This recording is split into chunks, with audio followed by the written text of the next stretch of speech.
Hello and welcome to your preview of Training to Go modules presented by Technical Sales and Consulting. This preview covers circuit breaker trip curves and selective coordination. It is extracted from our molded case circuit breaker course.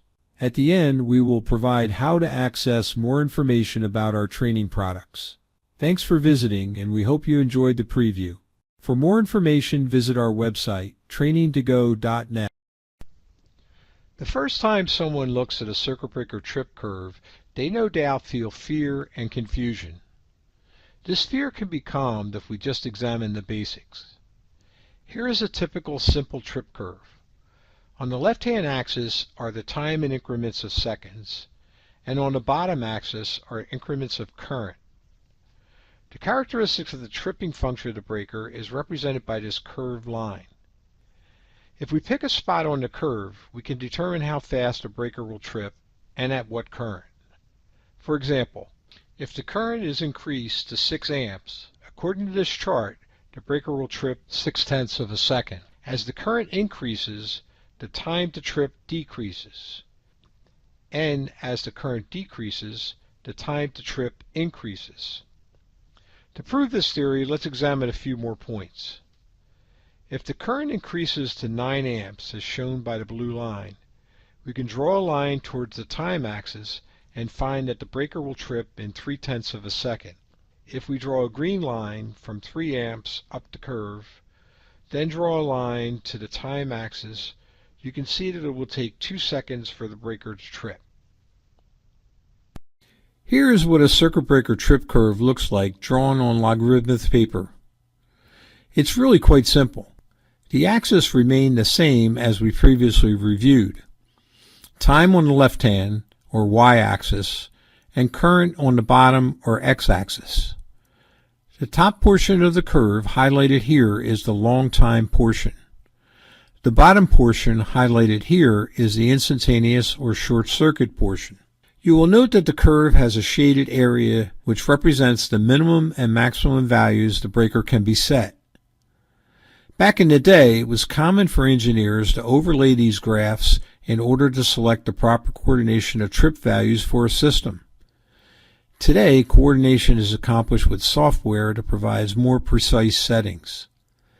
The next slide will explain how the adjustments work for the various trip functions. Now that we establish what an electronic trip unit is, let's explain the settings that are available. Every breaker, when installed, has a trip curve based on time and current, as seen here. Let's go over how that curve gets its shape. You may have heard of the designations L, S, I, and G when selecting a trip unit for a breaker. We will start with the L first. It stands for long time setting. It allows for long time setting for the thermal portion of the trip curve and is set as a percentage of the breaker rating, usually 40 to 100%, and allows for a time delay setting in seconds. The blue line here will demonstrate the adjustment available.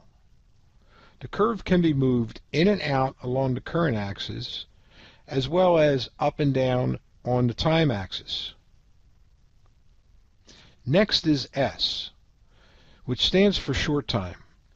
This setting is associated with the magnetic or short circuit setting and is set as a multiple of the breaker rating, usually 1 to 10 times, and can be bypassed for just an instantaneous setting.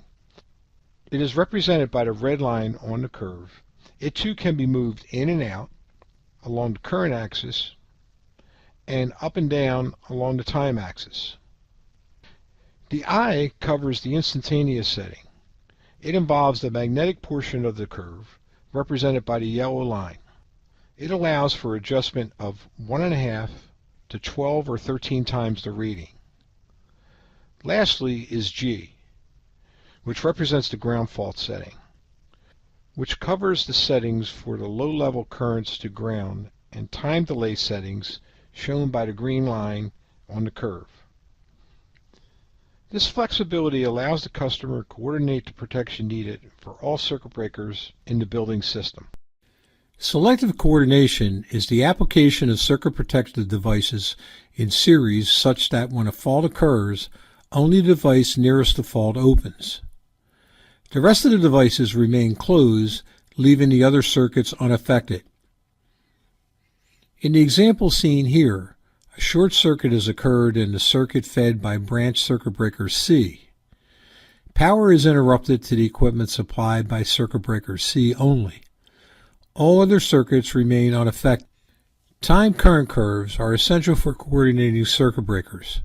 For example, in this illustration, the trip curves of the main breaker A, feeder breaker B, and branch breaker C are placed on the same graph, and there is no overlapping, indicating that the breakers are coordinated.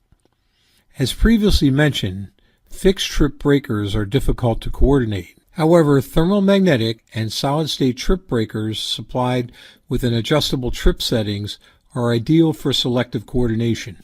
These circuit breakers have been coordinated so that any given fault value, the trip time of each breaker is greater tripping time for the next downstream breaker. In this example, circuit breaker C is set to trip if a 400 amp fault current remains for 0.04 seconds. Circuit breaker B will trip if the fault remains for 0.15 seconds, and circuit breaker A if the fault remains for 0.8 seconds.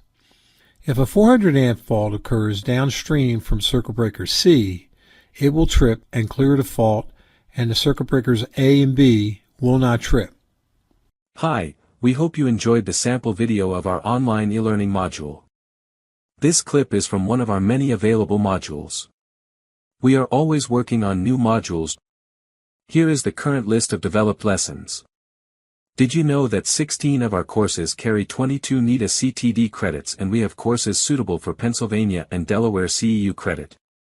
New modules are being constantly added, so check back with us on our website trainingtogo.net. Let our Training to Go programs train your people while you run your business.